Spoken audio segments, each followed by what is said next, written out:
Il-Gvern Malti u l-Fondazzjoni Ġappuniża Nippon iffirmaw Memorandum of Understanding għal aktar kooperazzjoni fuq kwistjonijiet internazzjonali li għandhom x'jaqsmu mal-oċeani u l-ambjent.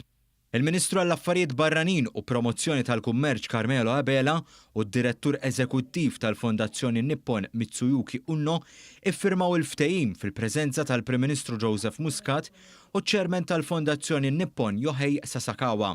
Il-Memorandum of Understanding huwa mibni fuq il-kuxjenza li l-benesseri ekoloġiku tal-oċeani huwa essenzjali għall-umanità u kif ukoll il-Konvenzjoni tan-Nazzjonijiet Magħquda fuq il-liġi tal-baħar hija l-pedament tal-governanza tal-oċeani globali.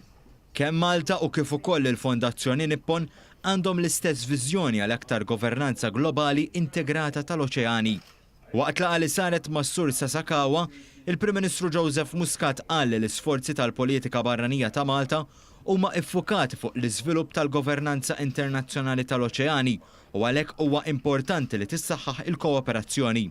Intant, waqt li kienet jindirizza simpożju fuq l-istess suġġett, il-Prim Ministru spjega kif pajjiżna qed jipproponi lin Nazzjonijiet Magħquda tikkunsidra l-possibilità li toħloq mekkaniżmu xieraq li jikkunsidra u jikkoordina x-xogħol fuq il-governanza tal-oċeani.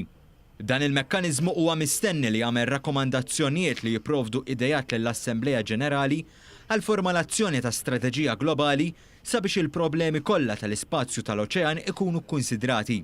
Dr. Muscat fisser bħala tħassib immedjat għal pajjiżna iż-żieda fil-kummerċ internazzjonali illegali tat-traffikar tal-bnedmin u l-immigrazzjoni irregolari fuq il-baħar.